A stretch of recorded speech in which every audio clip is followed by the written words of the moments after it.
ഞങ്ങൾക്ക് വെക്കുന്നതിന് തടസ്സമില്ല. ഞങ്ങൾ സർക്കാർ സംവിധാനത്തിനോടൊപ്പം പോകാൻ ഉദ്ദേശിക്കുന്നില്ല.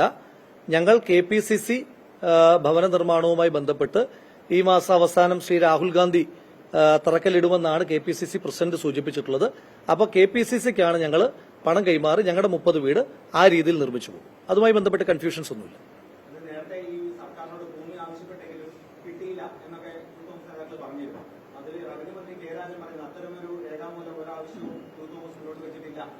ഞാൻ കത്ത് കൊടുത്തത് ആർക്കാണ് എന്ന് കൃത്യമായി എന്റെ മാധ്യമ സമ്മേളനത്തിൽ പറഞ്ഞിരുന്നു. ഒന്ന് മുഖ്യമന്ത്രിക്ക്, പിന്നെ ഒന്ന് കൊടുത്തത് അന്നത്തെ ഉപസമിതി അംഗം എന്ന നിലയിൽ ശ്രീ മുഹമ്മദ് റിയാസിന്. അത് നേരിട്ടാണ് കൊടുത്തത്.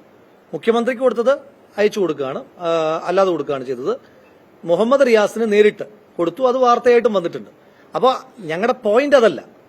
ഞങ്ങളുടെ പോയിന്റ് ഈ വിഷയവുമായി ബന്ധപ്പെട്ടിട്ട് ഗവൺമെന്റിന്റെ മെല്ലെപ്പോക്കുകളാണ് ഞങ്ങളുടെ പോയിന്റ്. അപ്പൊ ഗവൺമെന്റ് വസ്തു തരുന്നില്ല എന്ന് പറഞ്ഞ് ഞങ്ങൾ നിർമ്മാണം നടത്താതിരിക്കുന്നില്ല. ഞങ്ങൾ സ്വന്തമായി ഭൂമി കണ്ടെത്തി. വയനാട്ടിലെ ഏറ്റവും പ്രധാനപ്പെട്ട പ്രശ്നങ്ങളൊന്ന്, സ്വകാര്യ വ്യക്തികൾക്കുള്ള അല്ലെങ്കിൽ സംഘടനകൾക്കുള്ള ഏറ്റവും പ്രധാനപ്പെട്ട പ്രതിസന്ധികളിലൊന്ന് ഭൂമിയുമായി ബന്ധപ്പെട്ട വിഷയമാണ്. ഭൂമി കണ്ടെത്തൽ പ്രശ്നമാണ്. അപ്പൊ ഞങ്ങൾക്ക് ആദ്യമേ ഒരു ഭൂമി കിട്ടിയിരുന്നു. ആ ഭൂമി ഇപ്പോഴും അവൈലബിൾ ആണ്. പക്ഷെ അത് ഈ പ്രദേശവുമായി ഒരുപാട് ദൂരം മാറിയിട്ടാണുള്ളത്. അപ്പൊ അവിടേക്ക് വരാനായിട്ട് കുടുംബങ്ങൾക്കുള്ള ഒരു പ്രായോഗികമായ ബുദ്ധിമുട്ട് പറഞ്ഞു.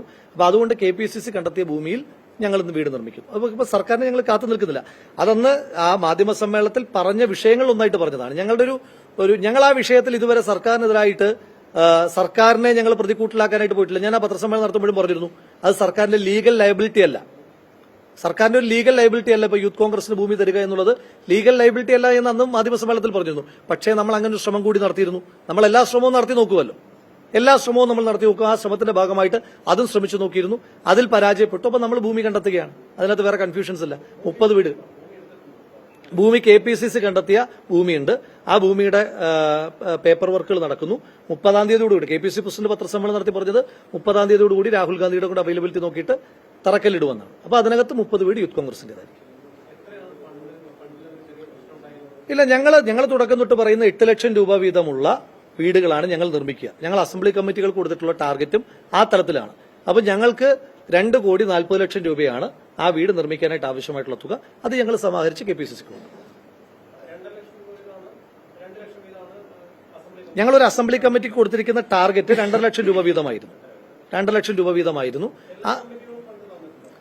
ഈ കമ്മിറ്റികൾ, ചില കമ്മിറ്റികൾ പൂർണ്ണമായി തന്ന കമ്മിറ്റികളുണ്ട്, ചില കമ്മിറ്റികൾ ഭാഗികമായി തന്ന കമ്മിറ്റികളുണ്ട്. അപ്പൊ അത് പലതരത്തിലാണ് തന്നത്. പിന്നെ അതൊരു നിർമ്മാണ പ്രവർത്തനം പൂർത്തീകരിക്കുന്ന ഘട്ടത്തിൽ അത് പൂർത്തീകരിച്ചാൽ മതിയല്ലോ. അല്ല, അത്രയും തരാത്ത കമ്മിറ്റികളുണ്ട് നമുക്ക്. അതായത് ഈ കമ്മിറ്റികൾ നമുക്ക് ഫണ്ട് പൂർണ്ണമായി തന്നു തീർക്കേണ്ടത് കെട്ടിട നിർമ്മാണം പൂർത്തീകരിക്കപ്പെടുമ്പോഴാണ്. ഇപ്പൊ നമ്മൾ 1-ാമത്തെ ദിവസം നമുക്ക് മുഴുവൻ പണവും ആവശ്യമില്ലല്ലോ. ഒരു ഭവനം നിർമ്മിക്കാനും നമുക്ക് മുഴുവൻ പണവും 1-ാമത്തെ ദിവസം ആവശ്യമില്ല. നമ്മൾ ഘട്ടം ഘട്ടമായിട്ടാണ്. ഏതാ 4.5 ലക്ഷം രൂപ തന്ന കമ്മിറ്റികൾ, അതായത് 1-2 കമ്മിറ്റികൾ അത്രയും രൂപ സമാഹരിച്ചിരുന്നു. ആ പണം തന്നിരുന്നു. ഇനിയും 1 രൂപ പോലും ഇതുവരെ സമാഹരിക്കാൻ പറ്റാത്ത കമ്മിറ്റികൾ ഉണ്ടായിരുന്നു. ആ കമ്മിറ്റികളെ നമ്മൾ ഒഴിവാക്കിയിട്ടുണ്ട്. അവിടെ പുതിയ കമ്മിറ്റികൾക്ക് നമ്മൾ ചുമതല കൊടുത്തിട്ടുണ്ട്. കാരണം അതിനകത്തൊരു ഒരു വീഴ്ച വരുത്തിയതുമായി ബന്ധപ്പെട്ട്. പിന്നെ പല എമൗണ്ടാണ് തന്നത്. അതായത് അവരുടെ ടാർഗറ്റ് പൂർത്തീകരിക്കപ്പെടുക, ഭവന നിർമ്മാണം പൂർത്തീകരിക്കപ്പെടുന്ന ഘട്ടത്തിൽ അവർ പണം പൂർത്തീകരിച്ചാൽ മതിയാകും.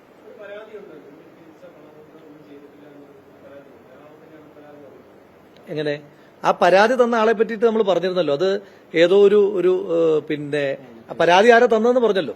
പരാതി തന്നത് നിങ്ങൾ വാർത്തയാക്കിയില്ല. പക്ഷെ ദൗർഭാഗ്യവശാൽ അത് CPMന്റെ ചാനൽ ചർച്ചകളിലൊക്കെ സ്ഥിര സാന്നിധ്യമായിട്ടുള്ള അഭിഭാഷകൻ കൂടിയായിട്ടുള്ള ശ്രീ അരുൺകുമാറിന്റെ ഓഫീസിലെ ജൂനിയറായി പ്രവർത്തിക്കുന്ന പഴയ ലോ കോളേജിലെ SFIയുടെ നേതാവാണ് പരാതി കൊടുത്തിട്ടുള്ളത് പോലീസിൽ. അപ്പൊ ആ പോലീസ് അത് ഗൌരവത്തിലെടുക്കാൻ എന്തുകൊണ്ടാണ്? അതിനകത്ത് പ്രത്യേകിച്ച് കാര്യമൊന്നുമില്ലാത്തതുകൊണ്ടല്ലേ. അല്ല, പരാതി തന്നത് എനിക്കല്ലല്ലോ. പരാതി കൊടുത്തത് ഇവിടെ കളമശ്ശേരിയോ മറ്റോ പോലീസ്, സെൻട്രൽ സ്റ്റേഷനിലെ പോലീസിനാണ് കൊടുത്തത്. പോലീസ് തന്നെ അത് ആക്ട് ചെയ്തിട്ടില്ല എന്ന് പറഞ്ഞാൽ അതിനകത്തൊരു ഗൌരവമില്ലെന്നാണല്ലോ. അപ്പൊ അവര് പരാതി, ഞാൻ പറഞ്ഞത് ശ്രീ അരുൺകുമാറിന്റെ ഓഫീസിലെ ജൂനിയറായി പ്രവർത്തിക്കുന്ന ഒരു അഭിഭാഷക, SFIയുടെ പഴയ ലോ കോളേജിലെ നേതാവ്, അവരൊരു പരാതി കൊടുക്കുമ്പോൾ അത് പൊളിറ്റിക്കൽ ഇൻട്രസ്റ്റ് വെച്ചിട്ട് മാത്രം കൊടുക്കുന്നതാണല്ലോ. അതിനകത്ത് ഗൌരവമില്ല എന്ന് കേരള പോലീസ് തന്നെ പറയുകയാണല്ലോ.